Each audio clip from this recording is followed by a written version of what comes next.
truth in journalism, where brave men and women gave voice to the voiceless. But then the corporations bought the journalist, poisoning the news that we are fed. With those tainted sources, all we ever ate was a steady diet of status quo.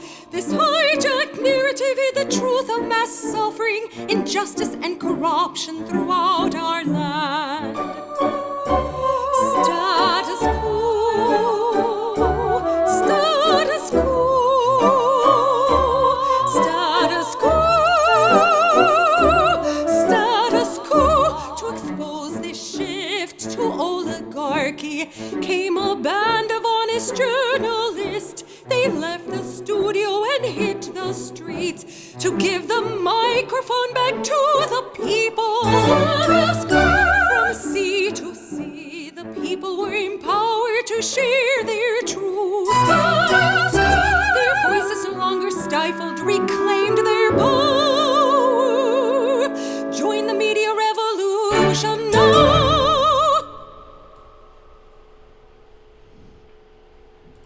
Hey there, Jordan Sheridan live. Monday, May 18th, 2020, right here from the United Corporations of America. This is Status Coup. Ugh, this Jufro I have. No barber shops are open, so I'm growing my hair out. I might as well get the curls and be like the Hasidic people. Oh my God. Hope everyone's okay and having a decent start to the week. Obviously, hope everybody is safe and healthy. Grim news as the United States just passed 90,000 deaths related to the coronavirus. So even as we still have a high case count, we are seeing a lot of these states, quote, reopening the economy. I've already made my thoughts pretty clear on that. It is insanity. It is reckless, and it's probably going to lead to a huge increase in cases. And that's one of the things we're going to talk about today, because shocker, after the Republican Party and Joe Biden, frankly, urged in-person voting in Wisconsin during the Wisconsin primary, said, oh yeah, it'll be fine. Just wash down the machines, socially distance on the lines. Wisconsin, there is now a new study showing that there was a pretty significant increase in coronavirus cases due to the Wisconsin primary being held in person, which not just the Republicans, but Joe Biden urged as well. We also have Max Blumenthal from the Gray Zone on, so looking forward to that. He broke a massive story on the Gray Zone about, can you make that lower? About more spying that went on Julian Assange than we even knew. So definitely stay tuned for my interview with Max Blumenthal and a lot of other things to discuss. Reminder, folks, it is your civic duty. It is a civic duty to smash that like button. It's right under the video. Press that like button. The more people that press the thumbs up button, the more people that will see this live stream. We got 130 of you watching already, but only 60 something have pressed the like button. Please smash that like button. Also, if you're not on our text list, you're missing out. Text COUP to 370-370. That's COUP to 370-370. So you could get text messages when we're live. We don't send a text message all the time, but most of the time we do. So definitely join our text list. It helps us get around YouTube's, frankly, spotty consistency on actually notifying you when we're live. So that's why we want to grow our text list so that we could send a text when we're live and make sure you know when we're live. We get a lot of people, a lot more viewers once we send out the text list, all coming in saying, oh, YouTube didn't notify me, but I got the text. So that's what we want to do. Also, follow us at Status Coup on the Twitter. We're live there right now. Follow us at twitch.tv/Status Coup. We're live on Twitch too. And join our email list at statuscoup.com. Also, yesterday during our mega, super. I think it was live for almost 5 hours yesterday. We passed $102,000 raised in our GoFundMe. Thank you to everybody who donated yesterday. Everybody who has been donating. We're now less than $8,000. Less than $8,000 away from $110,000 raised. Thank you, Lara Rodriguez. $10 1 hour ago. So keep contributing if you can. If you can't, we totally get it. A lot of people struggling right now, but if you can, keep on contributing so Status Coup can keep the lights on, because it's tough not being able to go in the field. We've definitely lost revenue by not being able to go in the field. So let's start. Oh, by the way, I don't know if you saw, but I broke, yeah, I guess you could say broke a story on Status Coup's website today. So we're going to go through that story too. But I want to start with the task forces. These task forces that have been billed as some progressive victory, that Bernie Sanders has gotten Joe Biden to agree to 6 task forces. There's a healthcare task force, there's a climate change task force, there's immigration task force, economic task force, all the task forces. And it's basically a bunch of Biden, Hillary, Obama people.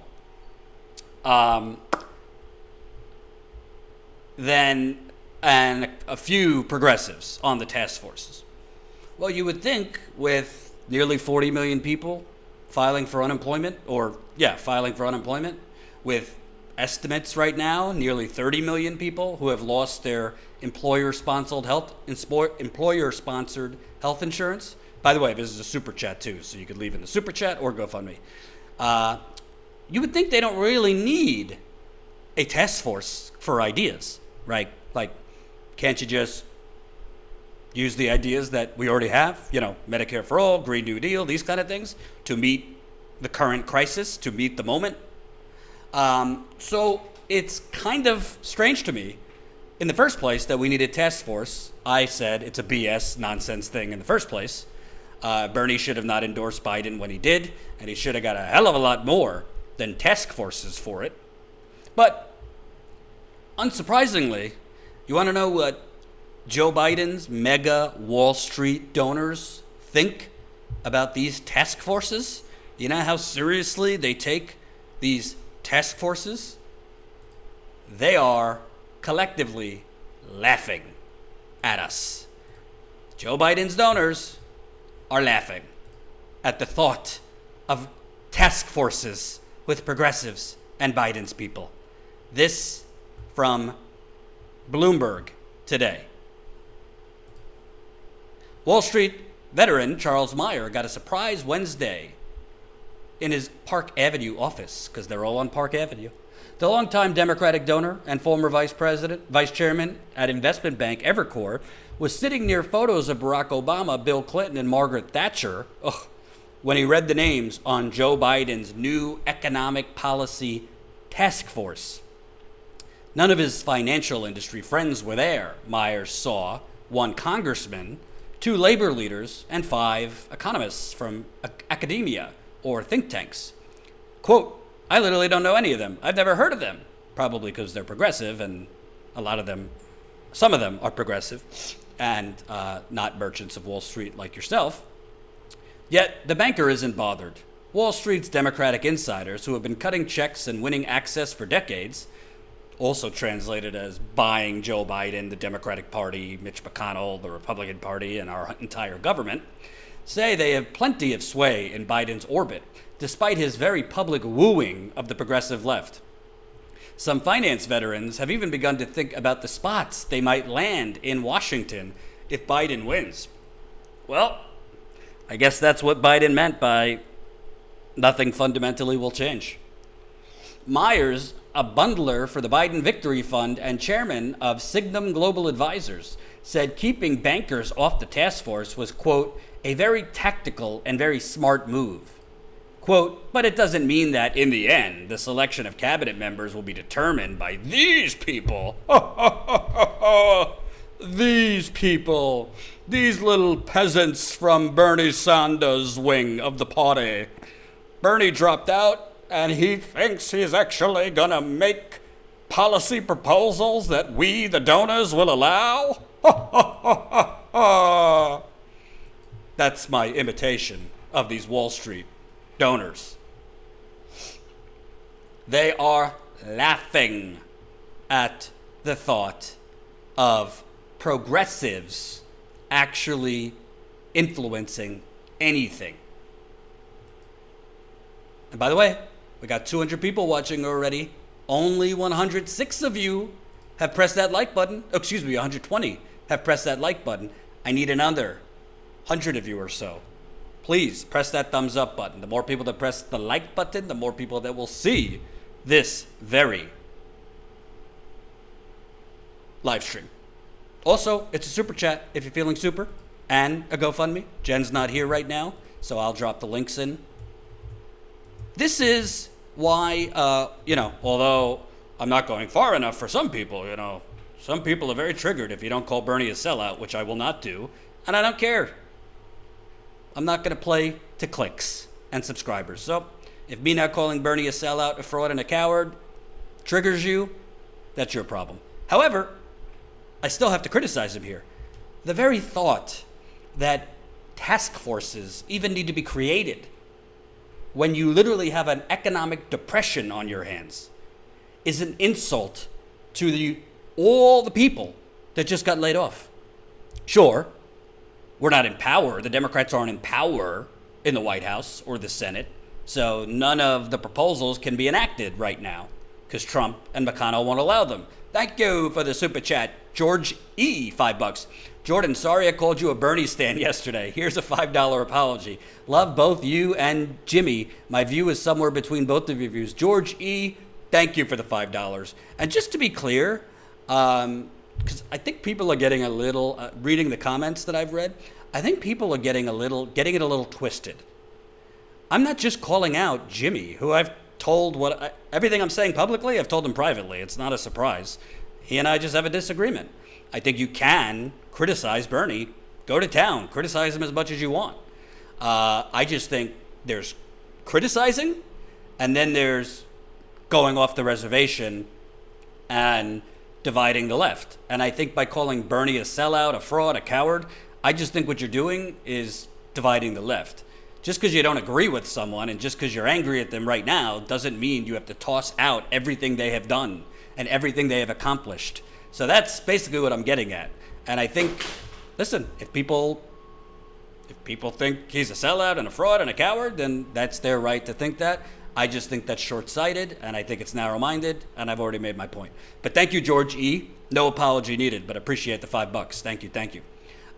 So it's just this part, to me, says it all. But it doesn't mean in the end the selection of cabinet members will be determined by these people.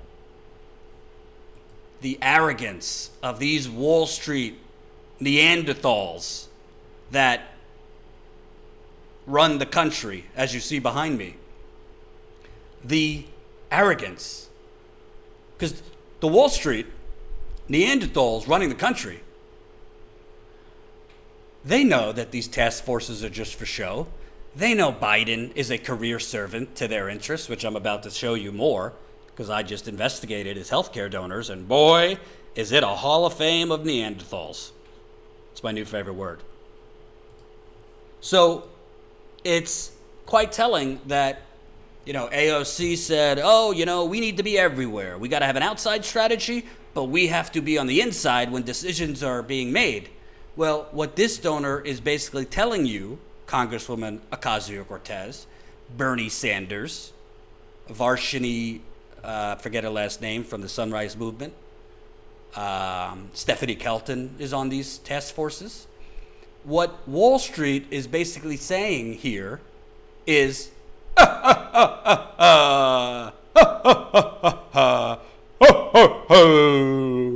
progressives. What they are telling you is you are being punked. We are using you. We are hoodwinking you. You are our useful idiots. You are useful idiots. It doesn't mean that cabinet positions will be selected by these people. Basically what they're saying is, yeah, have your task force. If that's what it takes to get these Bernie kiddies to vote for Joe, whatever, give them their little task force, make them feel useful, make them feel powerful, and then after we get Biden elected, we'll drop him in a back alley. That's what they're telling the progressive movement through these statements. And the reason is, as I've already said multiple times, where Bernie's mistake is, where AOC's mistake is, and the other people that agreed to be on this task force is you're not actually negotiating with Joe Biden, ultimately. You're not really negotiating with whomever the people Biden's campaign appointed to the task forces are, because they do not even make the decisions. Really, you're negotiating with servants to these Wall Street donors. It's the Wall Street donors that make the decisions. And for those that were old enough, let's go back through memory lane here. Remember, Citigroup, massive donors from Citigroup, basically sent Obama's campaign their desired list for who he should appoint to different cabinet officials. And guess what? Obama gave them their wish list down to the T. They sent, this was Michael Froman, a Citigroup executive, who later became Obama's trade representative. They sent Obama's campaign in 2008 the list of who they wanted as cabinet officials, and Obama gave it to him. So what makes us think that Joe Biden, who is even more right-wing than Obama was, what makes us think that these task forces are actually going to influence anything?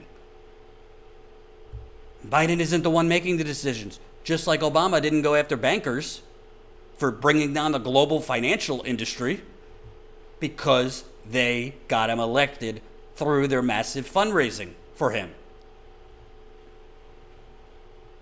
Nambians, $10. If this were France, folks would be in the streets and these corrupt animals would be tarred and feathered. We need to find our resolve in rejecting this madness. Nambians, I spent a beautiful 9 hours in Paris once. I had a layover. I'm not going to lie to you. I got pretty inebriated. Had a little too much wine, bread, and cheese. I missed my flight back to New York, and I want to come back to France in better times. Thank you for the $10. And I agree. I don't think we should be in the streets right now. There is a deadly pandemic, so don't go in the streets. But I think we are past the point. And people need to be in the streets when it's safe to be. Because as Colin Tooley showed you yesterday through this incredible display of visual artistry, if I could find it. This is America, folks. Trump and McConnell and the Republicans are looting the Treasury, and Nancy and Joe are the getaway car. They work hand in hand. Trump and McConnell can't loot the Treasury. Trump and McConnell can't steal your money without Nancy Pelosi signing on to it. And Joe Biden, frankly, signing on to it. So, as I said yesterday, all right, Democrats better on reproductive rights. They're not openly saying to ban religions from the country. Better on immigrants' rights here or there. I mean, Obama did deport a record number of immigrants, but they're going along with this bank robbery anyway. And I went through yesterday in depth why the HEROES Act is not really worth the paper it was written on.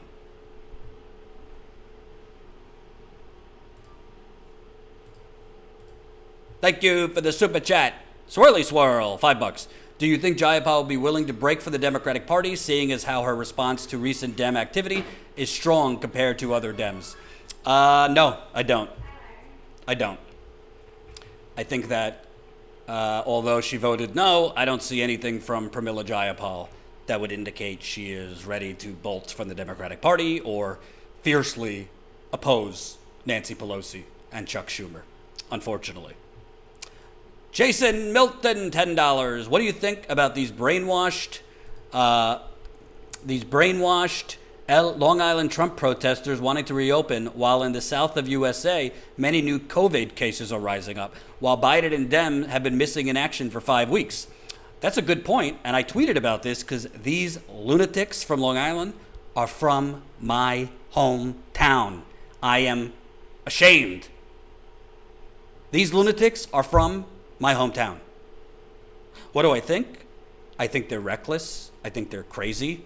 I think, frankly, I'm not a big fan of corporate journalists, but I don't endorse ranting and raving and screaming at journalists to the point where you're harassing them, which that video showed. These people that were harassing this journalist from Long Island were not wearing masks, not several of them. They were not socially distancing, and that is going to cause an increase in New York. And Trump, of course, and the Republicans, of course, are egging them on to act this way. Because even a deadly, highly contagious, deadly virus has been politicized. It's sick. And those people from my hometown should be ashamed of themselves. Thank you, Kelly Elaine, $5 getting us started in the GoFundMe today. Thank you, Kelly. We are now at $102,070. Keep it coming in the GoFundMe if you can. So the bottom line is, and this is why, like I said, I think people are getting it twisted. I think that it's fine to criticize Bernie. I just think chill out and don't go totally off the reservation that you're going to throw out 40 years of this man working for you when everybody else was asleep, and the last 5 years of him barnstorming the country and awakening millions of people and getting millions of people to join the progressive movement. Don't toss that all out just because you're unhappy with him now. I could separate the two. I'm unhappy with him now. I think Wall Street and Biden are making fools of Bernie Sanders right now, are making fools of progressives right now, are giving them pointless, useless task forces that the donors who run the country are basically telling us, do these progressives think they're actually going to decide who's in the cabinet? Do these progressives think they're actually going to decide policy? Do they think they're actually going to enforce something called democracy? What drugs are they on? These Wall Street donors are saying. So I could criticize Bernie, but I'm not going to call him a sellout and a fraud and a coward. And if you don't like it, too bad. You don't have to watch. So this brings me to, and keep pressing that like button. We got 270 people watching right now. 200 of you have pressed that like button. I need another 100 or so. Please press the thumbs up button right under the live chat. Then you have Biden and the DNC, because they're running the exact same strategy as Hillary Clinton's failure. They have raised the mandate for their campaign fundraisers. Campaign fundraisers are called bundlers. Now, each one of them, many of them, Wall Street hedge fund people, Wall Street bankers, is calling on its top fundraisers to start pulling in over $2 million. They have to raise over $2 million for Biden.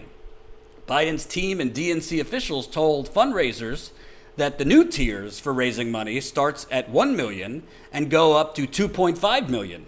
The funds would go to Biden and the DNC's joint fundraising group. The move represents a massive jump in fundraising objectives for Biden's top donors. Recently, they were asked to raise up to $500,000. So let me explain how this works. Biden's donors, a lot of them who are donating directly to Biden, are also raising hundreds of thousands of dollars for Biden.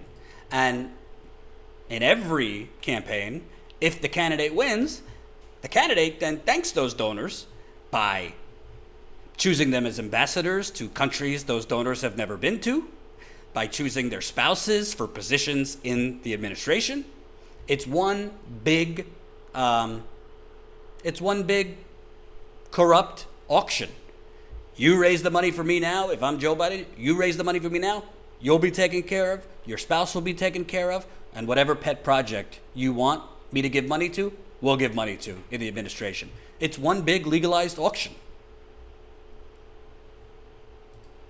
And the Biden campaign, like Hillary Clinton's campaign, Thank you, Seth Peterson, $35 in the GoFundMe. Thank you so much, Seth. I hope you're doing well.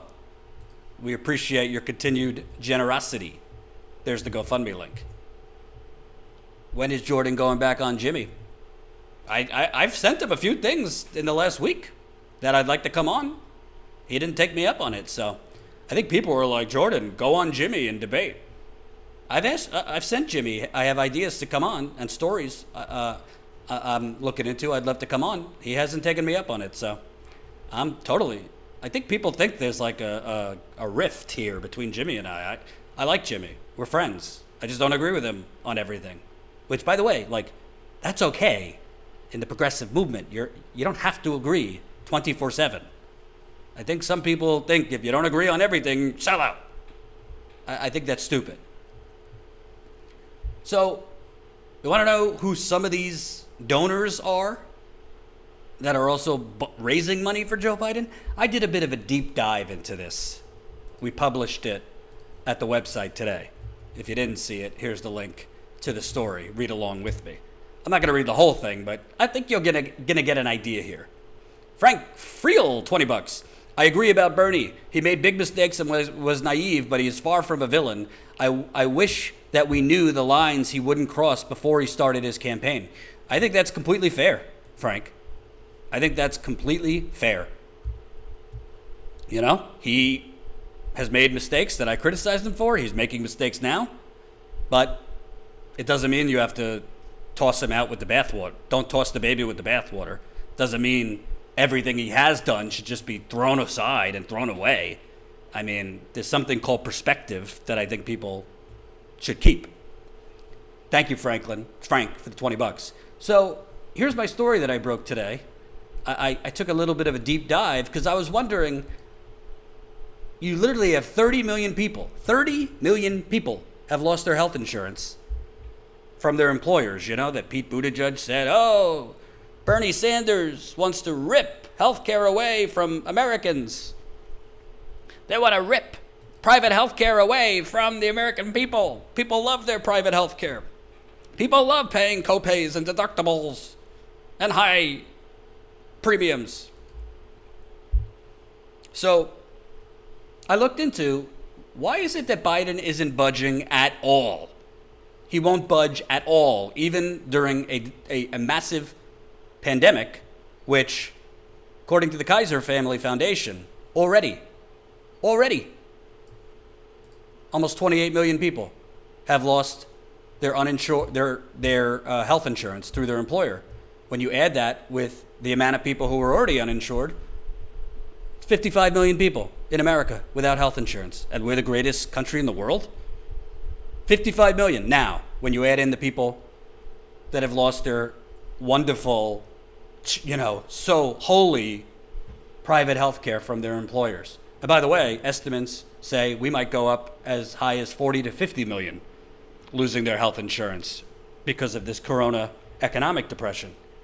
So Joe Biden's response to this has been, there's a thing called COBRA, Biden told Lawrence O'Donnell on his show last week, echoing Nancy Pelosi's ridiculous position on this. Want to make sure I'm not missing anybody here. Okay. So I took a deep dive here. Why is it that Biden won't move at all, especially during a global pandemic that's millions of people, tens of millions of people losing their health insurance?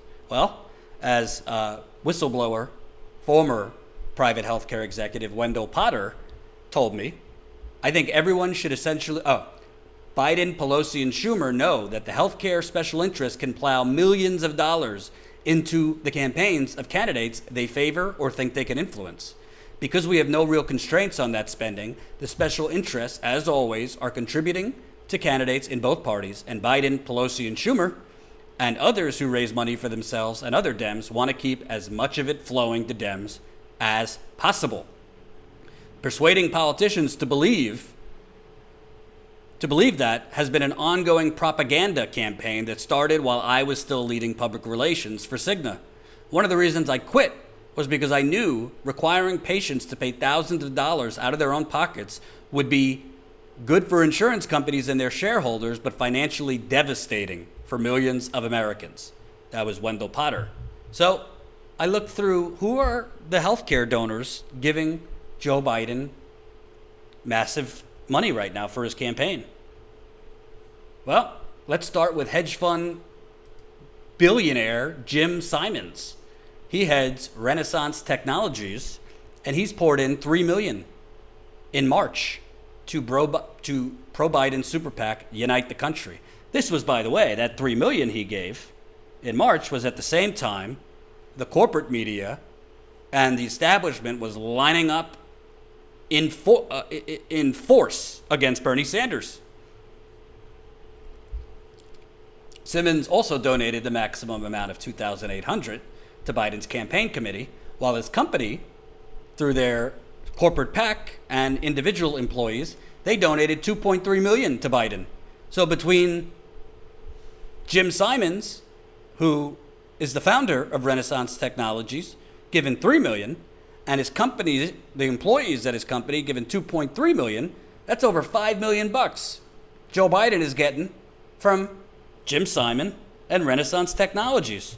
Well, you think a massive hedge fund guy who is also invested in private healthcare, you think he wants Joe Biden to expand government healthcare?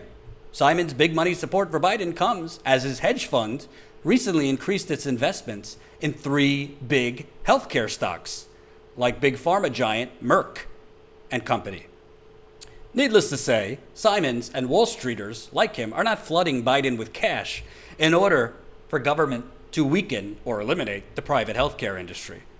Beyond his healthcare ties, Biden's campaign has accepted Simon's support. This is the best part. Despite him being implicated in the 2017 Paradise Papers, you remember the Panama Papers, then came the Paradise Papers, for sheltering nearly $8 billion in a private wealth fund in Bermuda, which does not tax profits or income. So this guy and his company are giving Joe Biden $5 million. $5 million.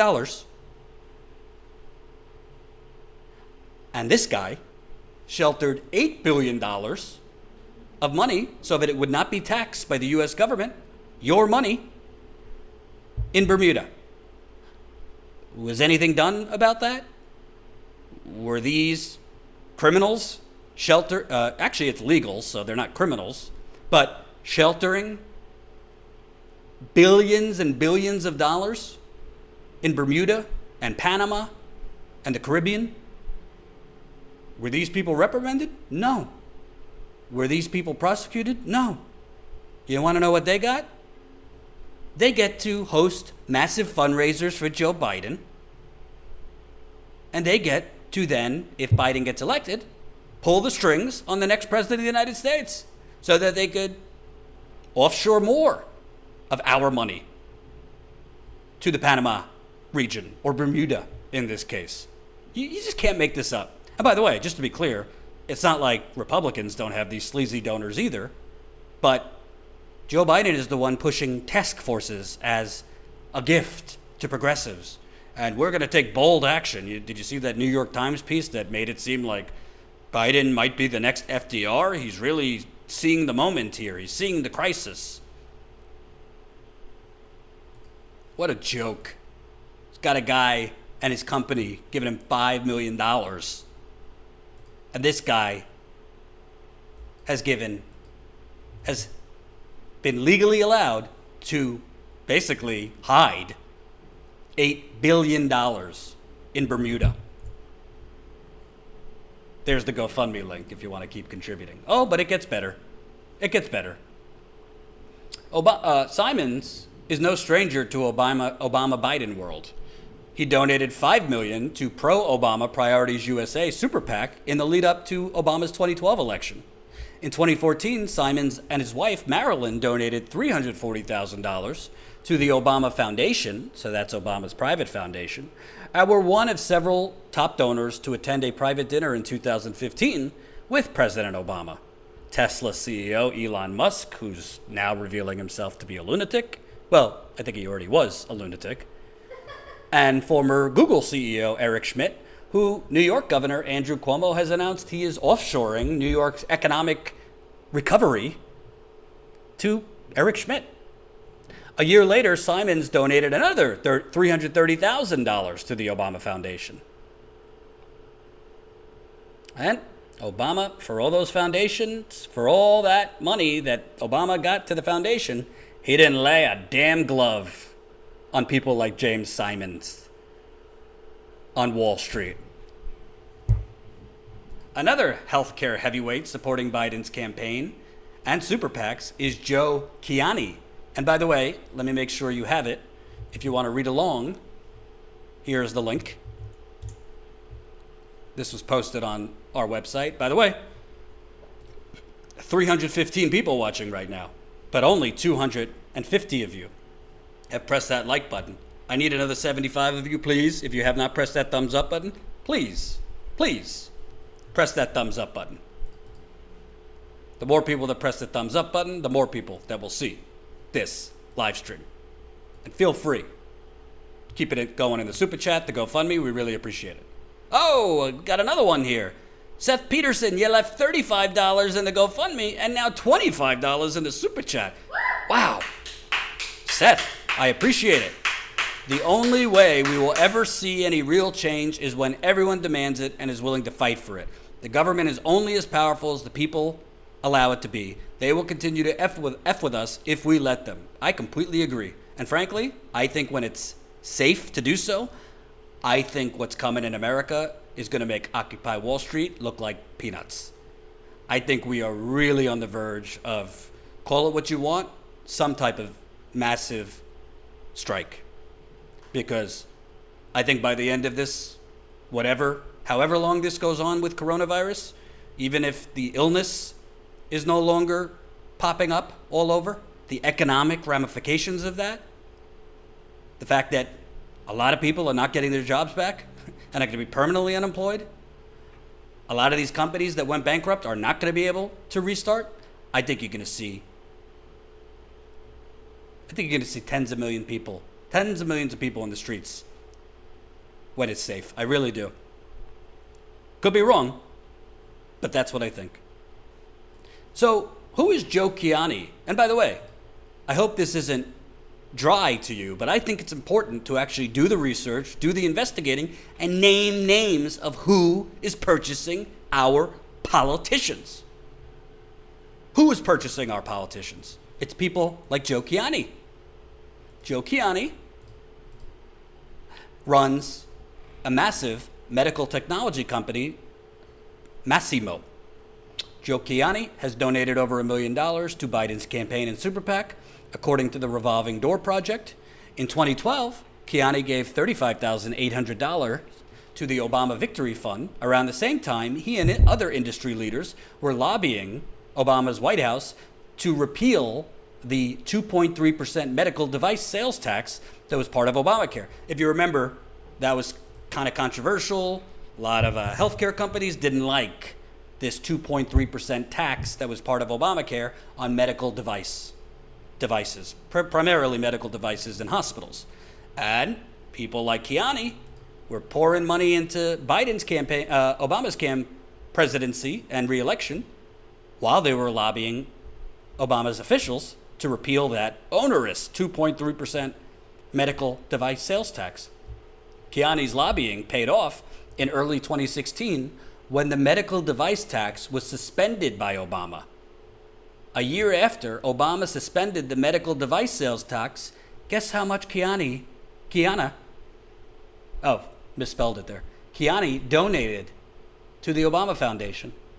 A year after President Obama in 2016, his last year in office, a year after Obama suspended the medical device tax, which Trump permanently repealed, all of a sudden Kiani donates we don't have the exact number, but it was reported between 500,000 and 750,000 to the Obama Foundation.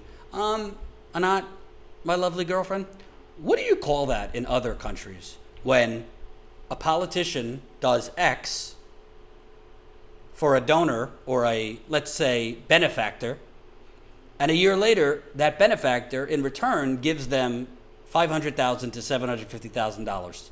What would you call that? You call it many things. What would you call it? First thing that comes to mind. It's dirty. Dirty? I'd call that a bribe. That is a bribe. So this guy gives Obama tens. Sorry, Jordan, I'm too busy trying to find out how you could become a Canadian citizen. Oh, If you must know right my girlfriend is currently researching how we could become Canadian Well, citizens. you, because of your grandpa. Because my grandpa was born in Canada. I'm not moving to Canada, don't worry. But I'd like, you never know. But think about this. This guy who gave Biden $1 million, can you believe this? Nobody reports on this.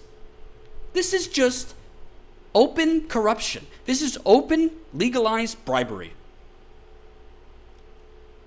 Gave Obama Victory Fund $35,800. By the way, this guy bundled for Obama hundreds of thousands of dollars, meaning he fundraised. He didn't just directly donate. He got others to donate, which is a bundler. So gives Obama's Victory Fund $35,800, then bundles hundreds of thousands of more dollars for Obama. Obama then does what he wants on his way out of office. He suspends the medical device tax, and then thank you, President Obama, for getting rid of this onerous 2.3% tax that was preventing me from buying one extra yacht every year. I wanted to buy 10 yachts. This 2.3% tax prevented me from getting that 10th yacht. And I'm going to give you and your foundation $500,000. How about that, Barack?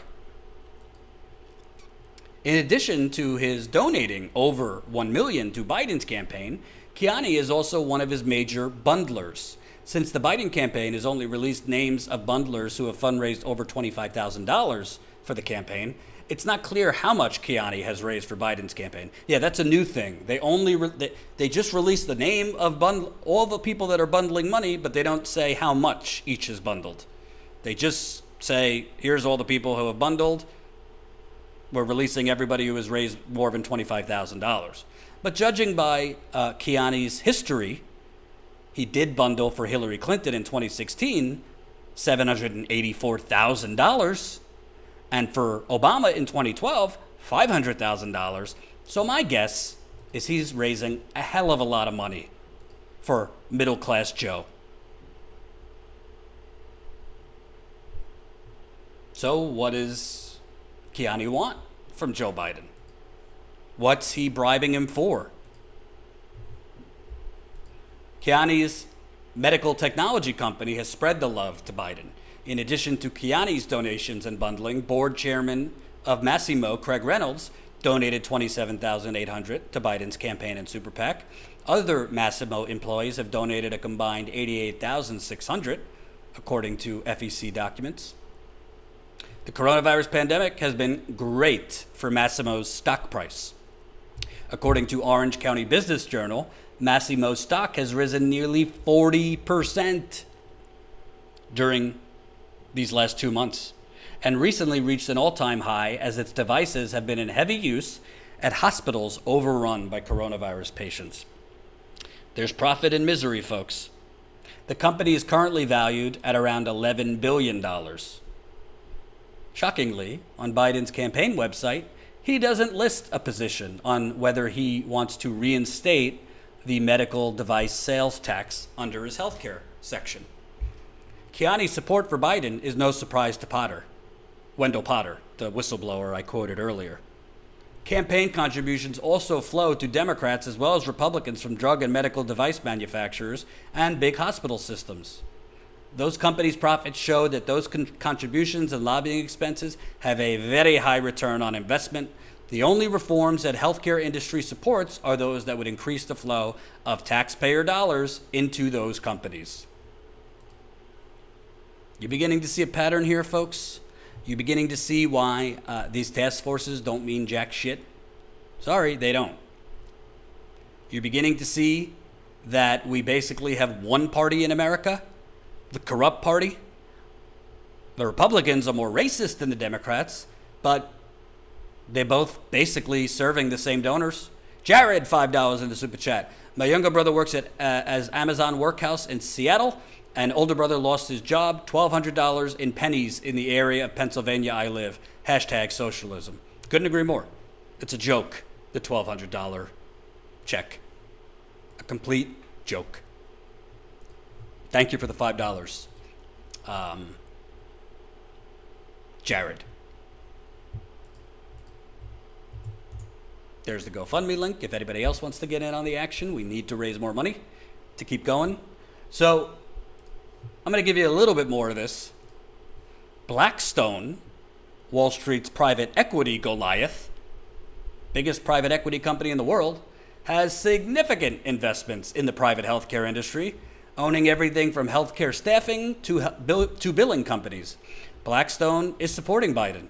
Executives John McCormick, who handles the hedge fund unit, and Verdun Petty, global head of strategic partners, they each donated almost $53,000 each. So that's over $100,000 between the two of them. Other Blackstone employees donated a combined $118,000 to Biden's campaign. According to CNBC, Blackstone's support for Biden comes as Blackstone Executive Vice Chairman Hamilton Tony James has been tossed around as a potential campaign advisor to Biden, or even a position in a Biden administration. How about that? So Blackstone supports Biden. Maybe its senior executive vice president will get a role in the Biden administration. House Commerce Secretary sound, Blackstone. James is no stranger to Obama-Clinton world. In 2016, he held a fundraiser for Hillary Clinton in his Manhattan home, headlined by Warren Buffett.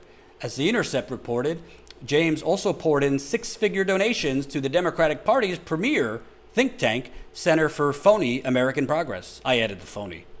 He now sits on CAP's board of trustees. So of course, if you donate $100,000, we have a gold-plated seat for you on our board. James supported President Obama, too, hosting a fundraiser at his home in 2012, which raised $2 million for Obama's re-election campaign. James' support was rewarded with an offer to become Obama's Commerce Secretary. So, I'll give you millions. You offer me Commerce Secretary.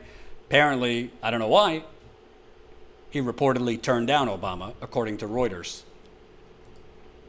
As a private equity giant, Blackstone would fiercely oppose any type of Medicare for all legislation. In fact, CEO of Blackstone, Steven Schwartzman, suggested his desires that there be a world where Bernie Sanders didn't exist. I shit you not. After Bernie tweeted, billionaires shouldn't exist, Blackstone CEO said, I agree. I think there should be a world where Bernie doesn't exist. Blackstone acquired medical staffing company Team Health in 2016 for $6.1 billion. A year later, Team Health, now under Blackstone's umbrella, sent thousands of surprise medical bills to patients in order to obtain higher payments from insurers. Congress said it was going to investigate it.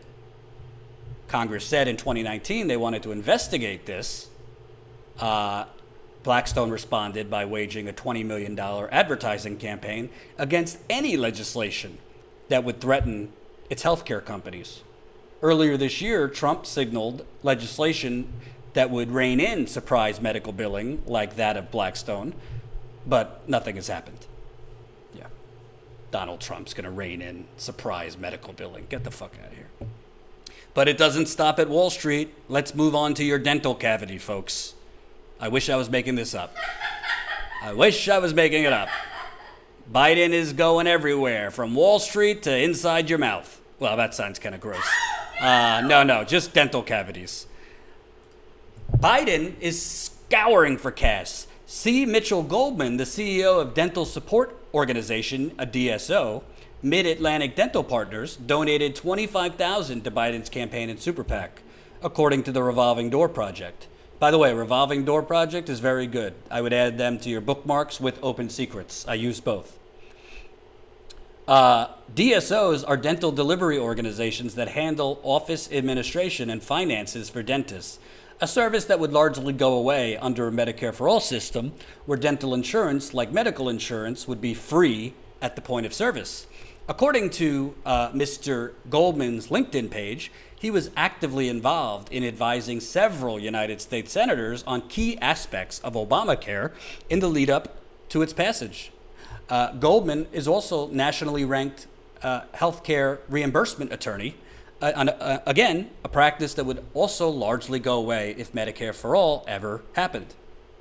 So Biden is taking big money from dentists. From dentists. Why? Because Medicare for All would also include dental. The dentists don't want Medicare for All. Wall Street's most powerful law firm, Scotton, Arp, Slate, Meaghan, and Flom, say that 10 times fast, has been dubbed by the New York Times as a go-to firm for Wall Street, representing corporations like Pfizer and DuPont in acquisitions and becoming the first law firm in history to broker a $1 trillion merger. Needless to say, Scotton's crown jewel big pharma client, Pfizer, stands at the head of the line, hoisting pitchforks at the notion of Medicare for All. So Biden's getting massive money from Wall Street's top law firm, which represents Pfizer. You ever hear of Pfizer and their crimes? John Bentivoglio, a partner with Scotton, donated almost $13,000 to Biden's campaign and super PAC. Bentivoglio has represented controversial pharmaceutical manufacturer Allergan, who, if you remember Allergan, they pled guilty and were fined $600 million by the Department of Justice in 2010 for illegally promoting Botox as effective for uses not approved by the FDA. Years later, Allergan sparked controversy when it tried to shield its dry eye drug patent by transferring it over to a Native American tribe. Other Skadden employees donated $33,000 to Biden's campaign, according to FEC data. Biden has previously brushed elbows with partners at Skadden. In 2012, he was the headliner of a lavish fundraiser at the Hamptons home of Matthew Mallow, a former partner with Skadden. Tickets range from $500 to $10,000. We could easily get into the next Hamptons party. Easy, $10,000, no problem. And in January of this year, Biden held a fundraiser in Manhattan, co-hosted by Skadden counsel Mark Kaplan and former Skadden lawyer Joe Asher. By all signals, the propaganda fed to Biden from his top donors, and of course, their cash, will continue to dictate Biden's proposals on health care, Wendell Potter concluded. Biden knows, quote, the entrenched special interests will be more motivated to spend enormous sums of money against any Democrat who embraces Medicare for All. Biden and other Dems, frankly, have been more influenced by industry talking points than they would like to believe. Like Status Coup's investigative reporting? Consider supporting us for as low as 16 cents a day. We are now at 1,804 members. If you like that story, if you like more investigative stories like that, support us. 16 cents a day, statuscoup.com/join. That would be $5 a month, by the way. Sign up, statuscoup.com/join. Get access to our monthly members call and other great members perks. So what I just showed you, and let me put it in the super chat one more time. And by the way, we're about to have our interview with the Gray Zones. The Gray Zones, Max Blumenthal. So we got an interview coming up with Max Blumenthal in 2 minutes. Wait till you hear this story. If you thought what I just showed you is corrupt, holy shit on what he just broke having to do with Julian Assange. So the bottom line is Trump awful? Yes. Does Trump need to be defeated? Yes. But let's not pretend, Bernie, AOC, other progressives, that task force will save us. You cannot get real change by negotiating with the bank robberies getaway drivers. You cannot get change and you cannot seize power by negotiating with the getaway cars drivers. And what I just showed you through my research, and I looked into that for a day, Biden is actively taking money, we're talking millions and millions of dollars, from the very people that would rather hundreds of millions of people die from coronavirus than have to give an inch on profits. In that case, the private healthcare industry.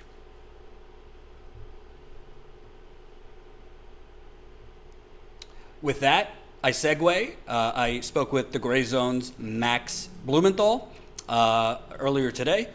He just broke a major story on basically U.S.-sponsored spying that we didn't know of Julian Assange. This spying had to do with Republican mega donor Sheldon Adelson. That profile and courage. And this spying included trying to get diapers out of the trash close to the Ecuadorian embassy to see if the DNA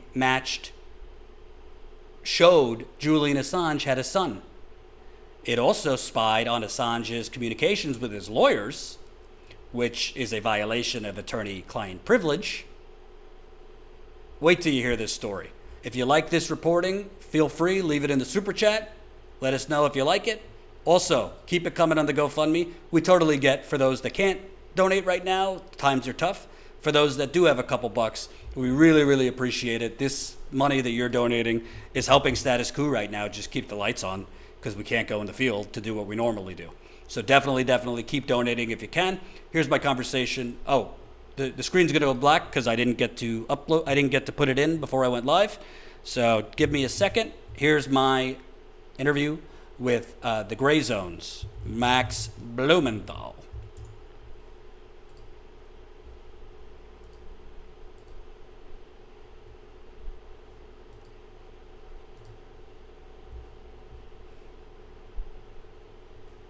Hey, it's Jordan. Delighted to be joined by Max Blumenthal of the Gray Zone. And honestly, in a just sea of endless content, if you only have the bandwidth for one story to read today or this week, read this from the Gray Zone and Max. I was just joking to you before we recorded. This is kind of like the espionage thriller that American filmmakers would never make because it makes America look too bad. So basically, I want you to unpack it.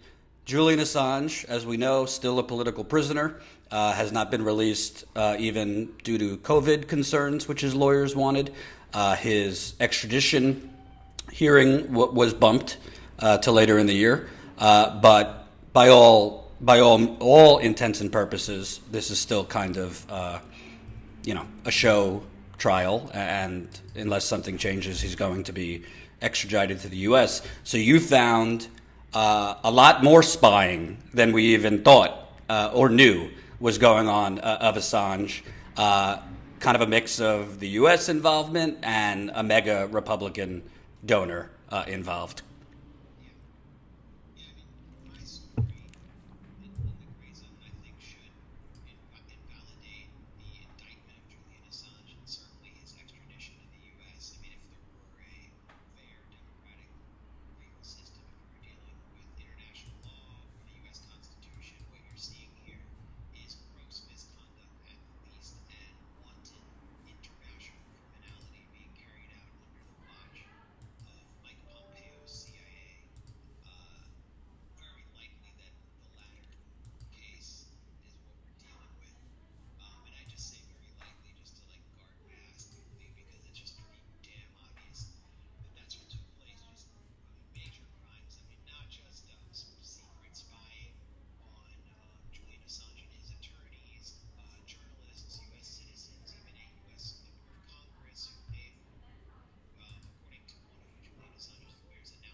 Hold up, folks, hold up. There's a problem with the edit. Give me a second.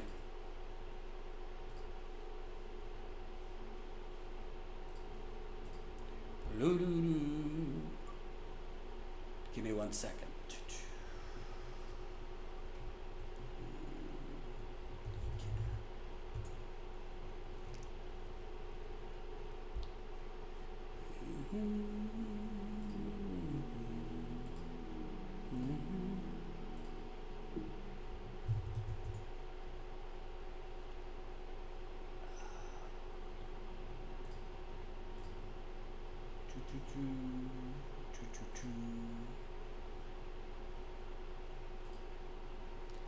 so close to perfection, and it messed up.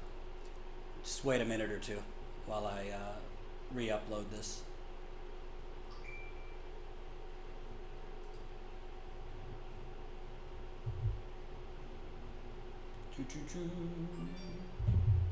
Let me read a few chats while this is redone. Unplug your modem. No, it's not that. It's just re-uploading and it'll be fine.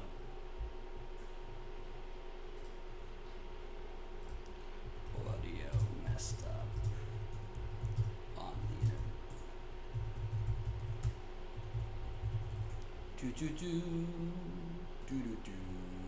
Can you hear me? Can you hear me? Can you hear me? Can you hear me?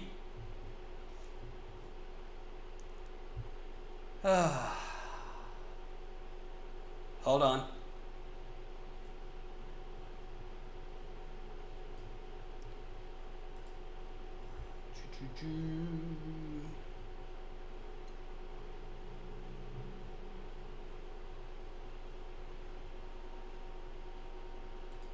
Can you hear me? Can you hear me? Can you hear me? Can you hear me?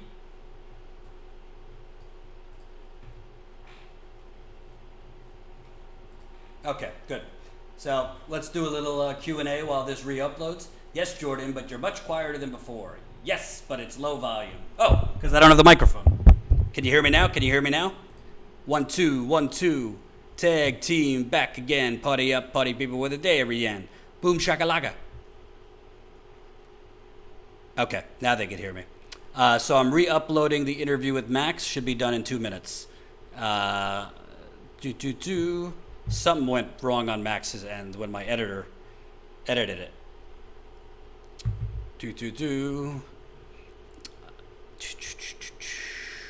We could hear you, but it seems to be a different mic. No, this is my mic. I only hear the truth. That's what I like to hear. I only hear the truth.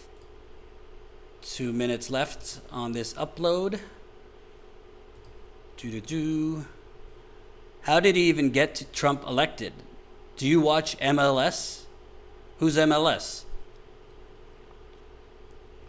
Who's MLS? I watch Jimmy's show. I watch The Hill, Rising. What else do I watch? Democracy Now and then. Not as much as I used to. I watch a little bit of Kyle, Secular Talk. I still can't super chat YouTube. Why can't you super chat, Vicky? It should allow you.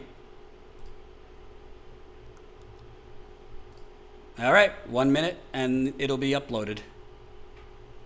Oh, do I watch soccer? No, never got into soccer. Should I watch MLS? Are they playing right now? Major League Soccer?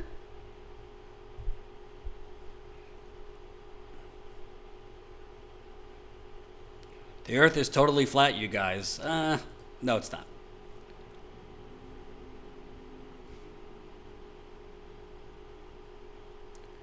All right.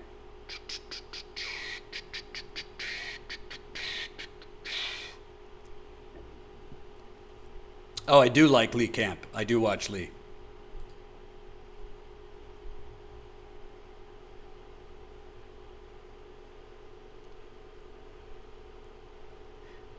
Did you read my super chat? I did, Jared. I did read your super chat. Were you asleep when I read it?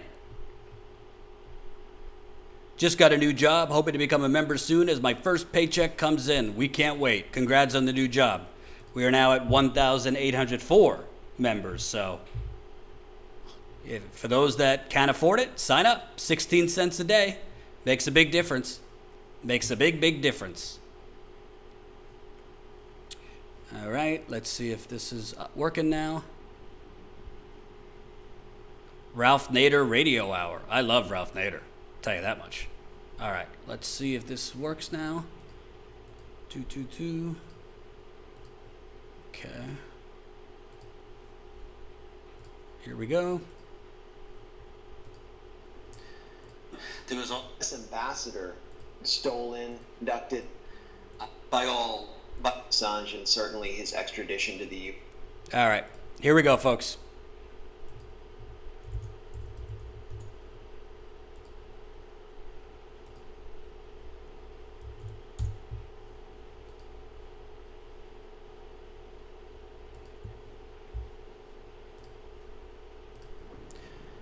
Hey, it's Jordan. Delighted to be joined by Max Blumenthal of the Gray Zone. And honestly, in a just sea of endless content, if you only have the bandwidth for one story to read today or this week, read this from the Gray Zone and Max. I was just joking to you before we recorded.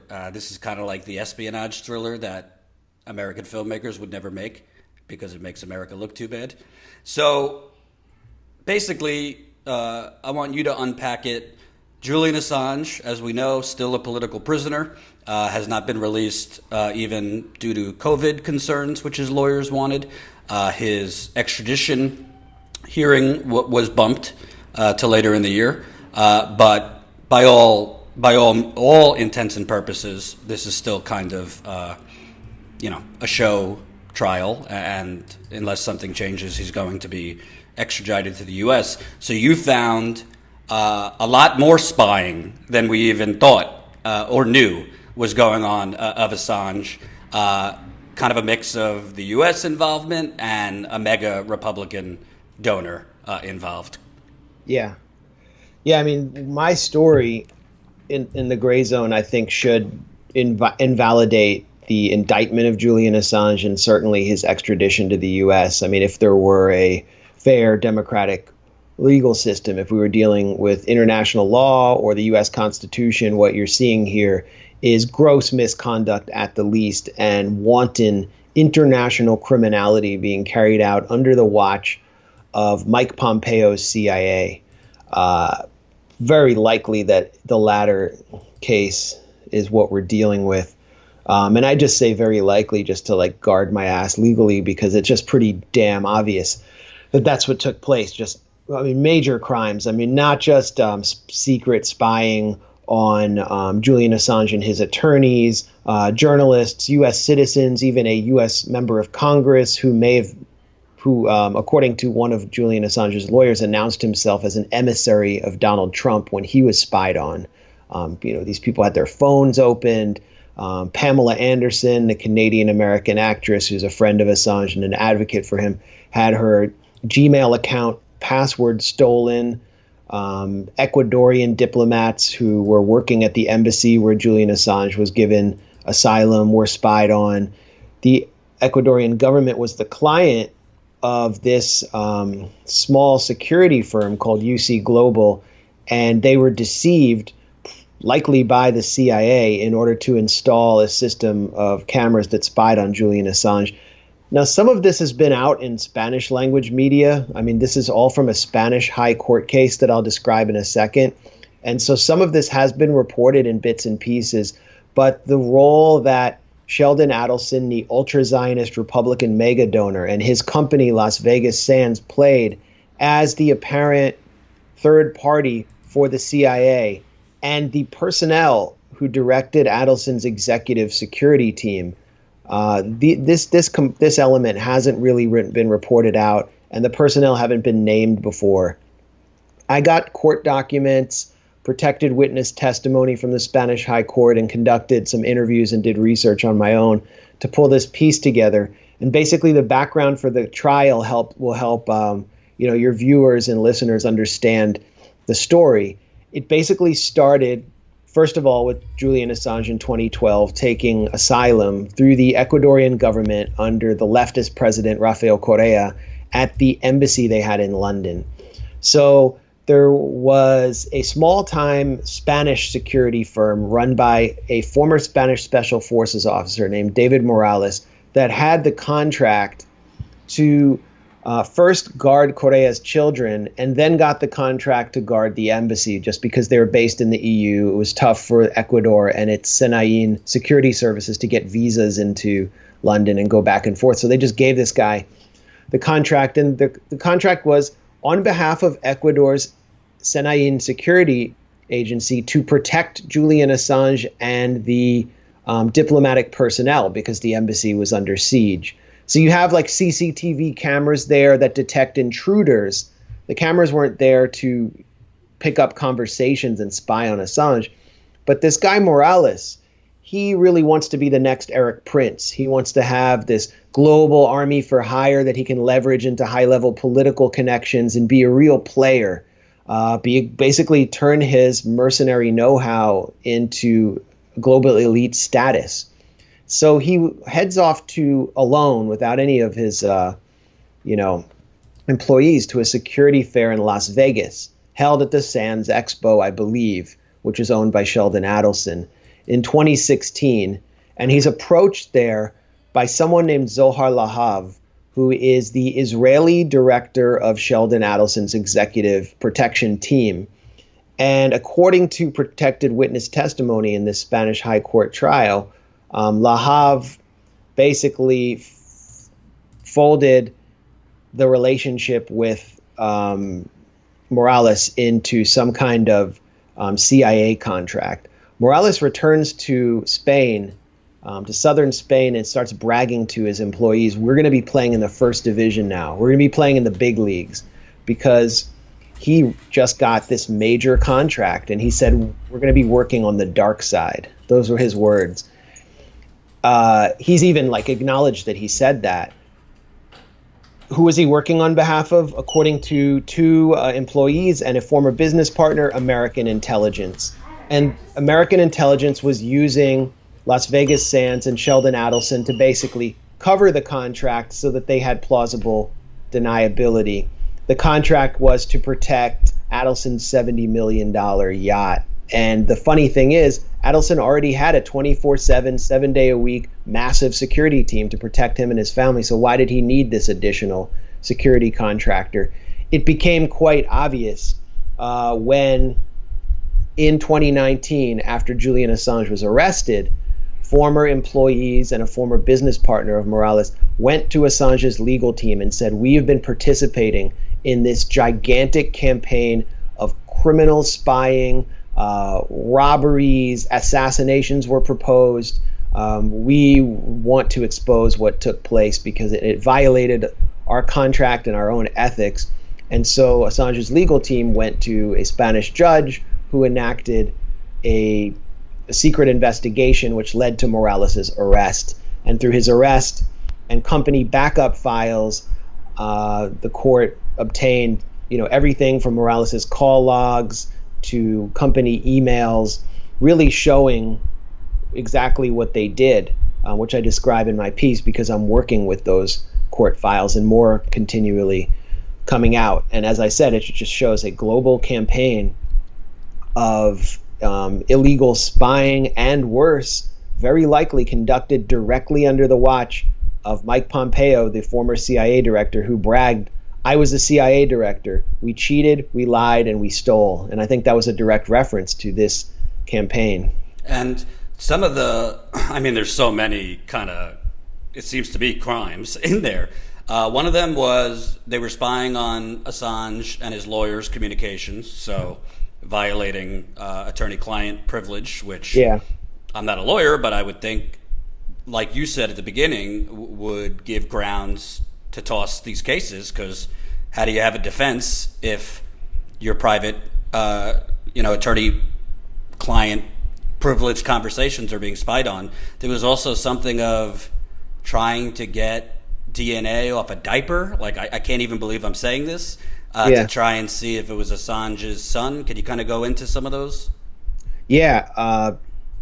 Morales, everything Morales did, first of all, when I talk about him, this is the U.S. It's not like this Spanish mercenary really cared about the feces of Julian Assange's alleged child. But, so the U.S. intelligence obviously wanted to determine if Julian Assange had two secret children, and if one of his lawyers, Stella Morris, who has since, come out and recorded a very heartfelt testimony about how she mothered Julian Assange's children, was indeed the mother. So, a friend of Julian's was bringing the baby to the embassy, and then Stella Morris would come 2 hours later. So at one point, an IT specialist for UC Global working under Morales was ordered to fish a diaper of the baby out of the trash can at the embassy. And he said, this is insane. They also determined that you can't get DNA from feces and that it would have had to have been from the child's pacifier. So he actually confronted Stella Morris outside the embassy and said, look, stop bringing the kid here. They're trying to steal its diaper.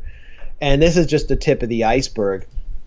You have, in my piece, I disclose witness testimony, former UC Global workers talking about how Morales proposed breaking into the office of Baltasar Garzón, who is a renowned Spanish lawyer who was representing Julian Assange. He was the head of his legal team. 2 weeks after that proposal was made, 3 hooded men broke into Garzón's office, rifled through files, stole no valuables. This was widely reported in Spanish mainstream media. So the coincidence is pretty striking. In another case, Morales proposed leaving the embassy door open so that men could come in and kidnap Assange. Poisoning Assange was put on the table. His employees protested and said this is going in a really dangerous direction.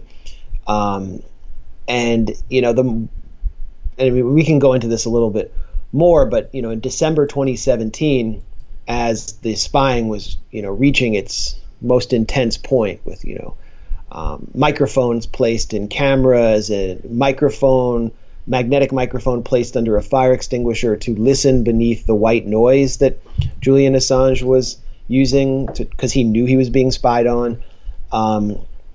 Assange and his legal team and Ecuadorian diplomats were putting together a plan to get him diplomatic immunity from a friendly country, which would allow him to leave the embassy under the Vienna Convention, to legally leave the embassy. This really upset and frightened the Americans.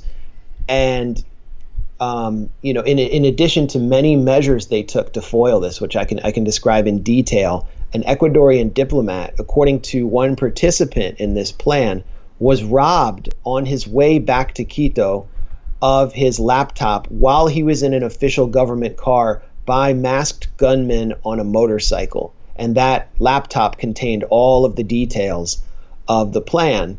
Somehow, while the plan was still a guarded secret, the U.S. ambassador to Ecuador, Todd Chapman, knew about it and was warning his, officials and people around the plan not to execute it. So this really highlights the role of American intelligence. And again, this is all being carried out through a contract with Adelson's Las Vegas Sands under the watch of CIA Director Mike Pompeo, who is a close ally of Adelson. And, Adelson, I think, donated $30 million to Trump in 2016 or something like that.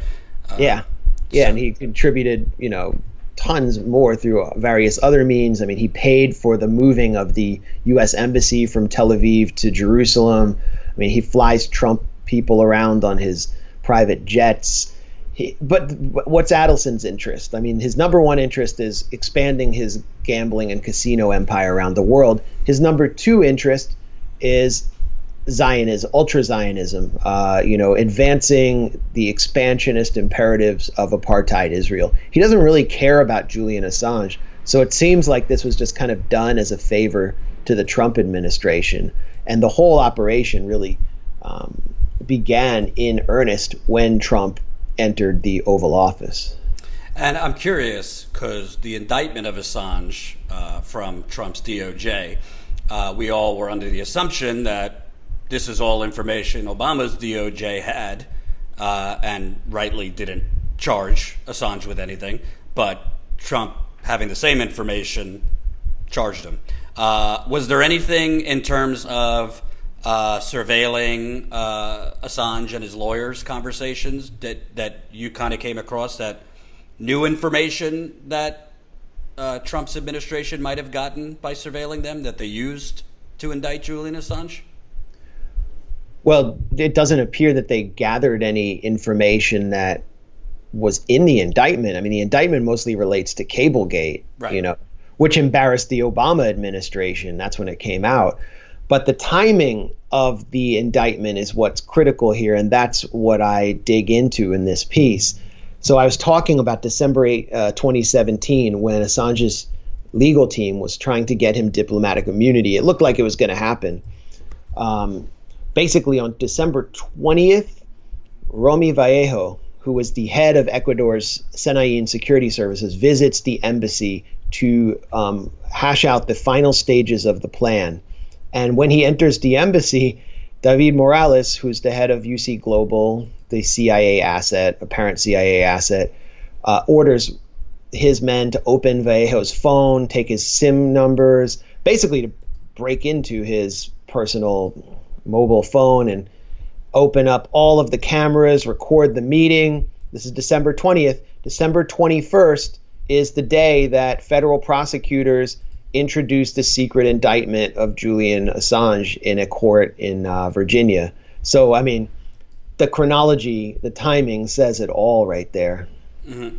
And you said a Spanish judge ordered the arrest of this Morales, yeah. Morales.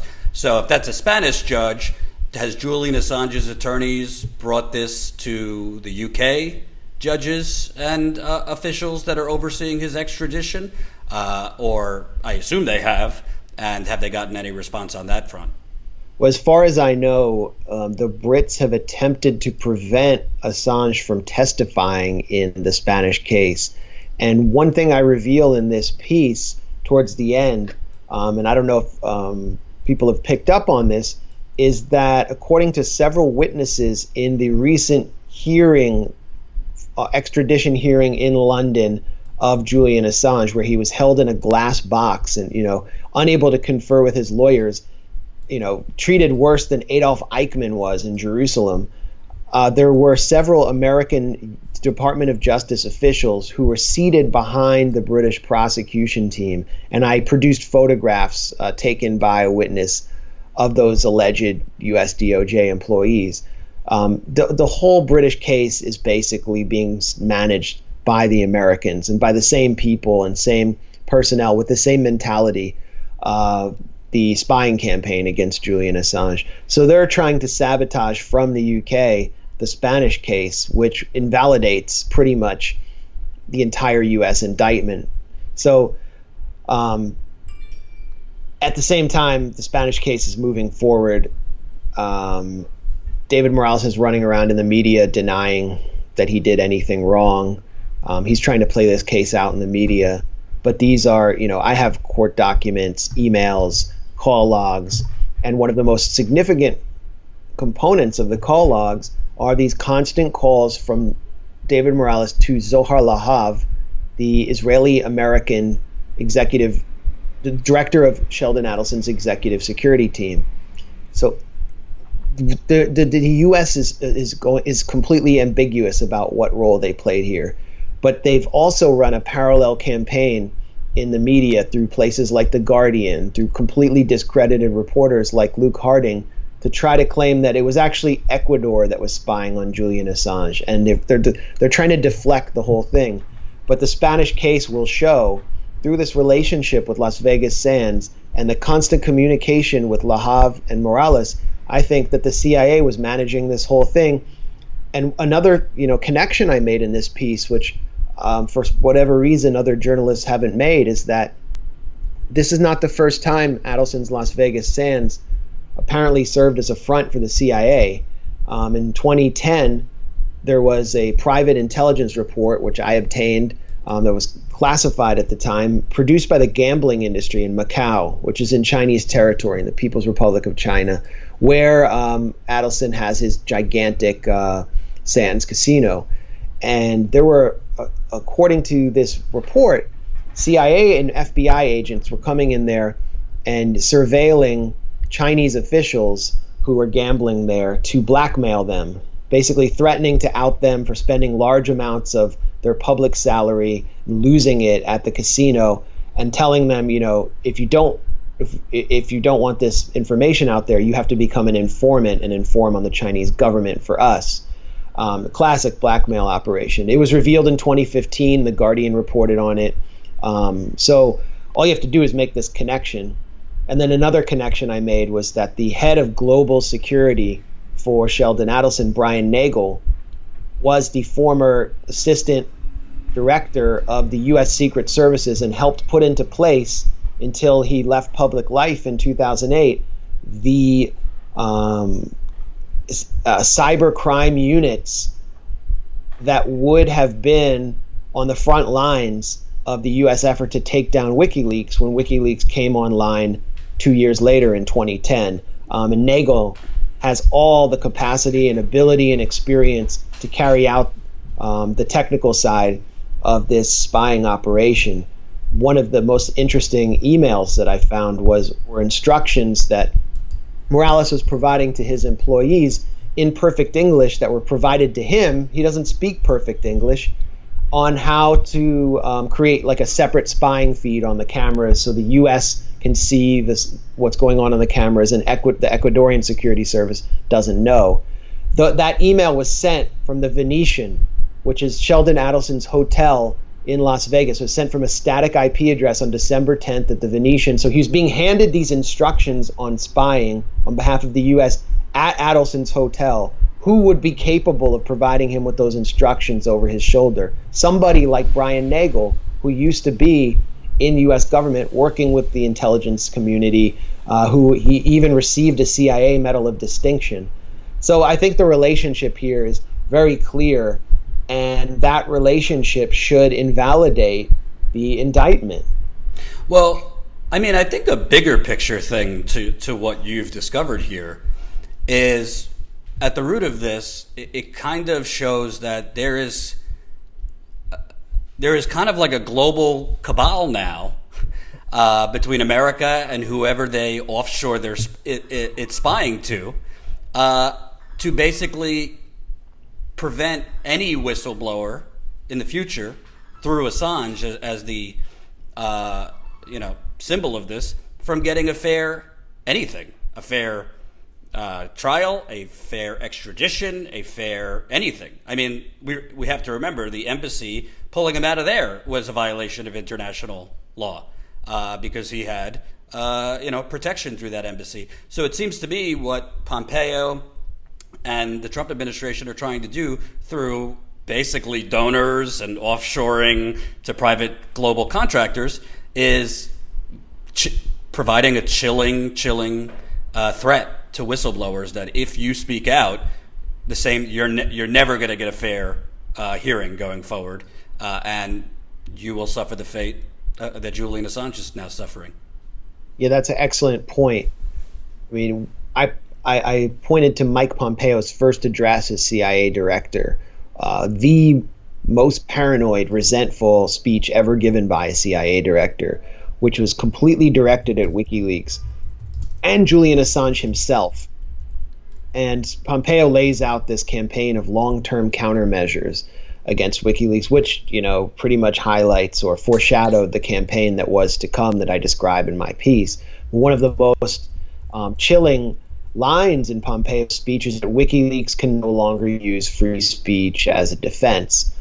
He's actually trying to explode the First Amendment through this case in order to prevent whistleblowers or any threats to U.S. national security as it's understood by draconian authoritarians like him from coming to bear, from coming to fruition. And that means no free speech protections are allowed for whistleblowers anymore if Julian Assange is extradited and put on trial and convicted in the U.S. That's it. It's over. And the other thing this case shows is that it's not just whistleblowers who are being targeted here. It's anyone associated with them. Any loose association with whistleblowers can lead to people including journalists, having their phones open, their personal information stolen, and even themselves being arrested.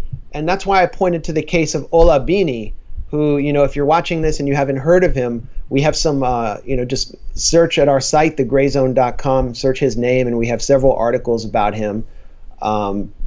He was identified in the target list put forward by David Morales to his employees, so the U.S. target list for this Spanish firm to go after, of people they wanted to spy on. Olabini was a Swedish citizen who was a cyber activist and a software developer who was living in Ecuador. Ecuador under Correa became kind of a haven for a lot of cyber activists. And I don't even know if Bini was involved in hacking. He was working for a company called ThoughtWorks, but Morales identified him as a hacker and said special attention on this guy. On April 11th, when Julian Assange was arrested, Ola Bini was arrested in Ecuador, which had come under the control of a pro-U.S. government that was desperate for an IMF loan under, Lenin Moreno. And they held Ola Bini for weeks and weeks without even charging him. They indefinitely detained him. He's basically been charged with participating in some kind of Russian hacking operation with Julian Assange. It's a phony case. They produced very little evidence. Amnesty International has even called Bini essentially a political prisoner. And what was his crime? His crime was basically being friends with Julian Assange, and they helped together reveal corruption of Lenin Moreno.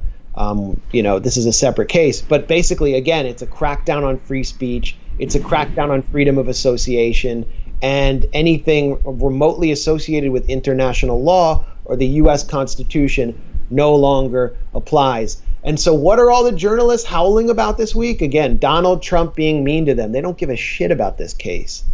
And I know this isn't your story, but on the topic of Pompeo, I wanted your thoughts. I mean, I don't know. They fired the State Department Inspector General. Trump did. I guess the original reports was the Inspector General was looking into Pompeo having aides do his laundry and stupid stuff like that. Yeah. But now it's coming out that apparently this Inspector General is looking into, Pompeo's Saudi arms deals. What do you know about that? Well, I don't know anything about any Saudi arms deals, although that appears completely in keeping with the way that Pompeo has abused his office. I mean, you can just look at his activities, look at his itinerary, listen to his speeches since the pandemic hit the U.S., and he's basically exploiting the opportunity to advance his own personal and ideological agenda, which is propping up these propping up the monarchy in Saudi Arabia, bonding himself closer to Israel, advancing the new Cold War against China. All of a kind of a laundry list of, hardline hawkish initiatives. And what did Pompeo? Where was he recently? Most recently, he was in Israel. I think he was in Israel for personal reasons, because Mike Pompeo has political ambitions after the Trump administration. He ultimately wants to run for president, but he also has started an exploratory committee for his campaign in Kansas to run for Senate. And who does he want to fund his campaign? I mean, this has been publicly reported. Sheldon Adelson. Sheldon Adelson it likely had a major role in Mike Pompeo becoming CIA director. That's my suspicion after writing this piece. So it would make perfect sense if Pompeo, in some way profited from some of the arms deals that the State Department is conducting, or people close to him or people who might support him later on would do that. And we actually saw Hillary Clinton do something similar when she was at the State Department, right. Special deals for donors to the Clinton Global Initiative. So it's not like he's unique here, but he is really uniquely draconian and I don't know what word to use, neocon, neocon did. Well, I will say, as a fellow journalist on the domestic end of things, that breaks, I think, important stories that other journalists don't give a shit about. I appreciate you on the foreign end continuing to dig, even though it doesn't get the attention it deserves. I read this and I was just blown away. I mean, it's kind of one of those things all right, I know how corrupt we are, but I didn't know it was that deep. So thank you for this story, and you guys have been doing other great investigative bombshells at the Gray Zone. So everybody should go read the story and share it. Thanks a lot, Jordan. And I would say the same about your work, especially relating to Flint. And all of this is about the United States. It's all about us and the complete hollowing out of whatever we could associate with democracy. So, thanks for what you're doing. Thanks, Max. Take care. All right, you too.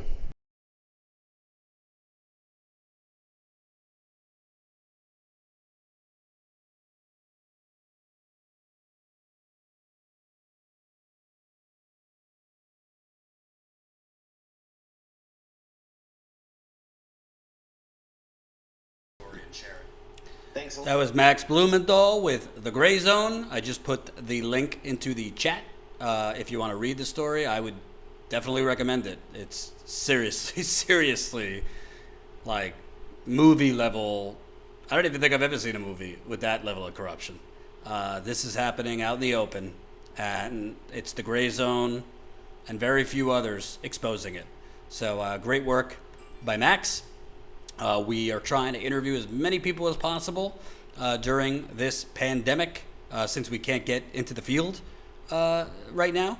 So stay tuned for other interviews we're lining up. We also have a few interviews with candidates, progressive candidates coming up this week. So I will have more. Thank you for the GoFundMe donation. Vicky Blair, $40 in the GoFundMe. We are now $855 away from hitting 103,000 raised. That would be less than $8,000 away from our goal of $110,000. Let me read any super chats I missed before I go. Thank you, Razan Mike, $2. Thank you. Thank you, Brian Arbar, $4.99. Keep up the great work. Thank you for the hard work you put in for all of us. Thank you for the support. I really appreciate it, Brian. Did I miss any other folks? Jen's not here to keep me on it. All right, I'll be back tomorrow. If anything breaks before then, obviously, I'll come live. Definitely, if you missed the story that we reported today, it's on our website. Here's the link.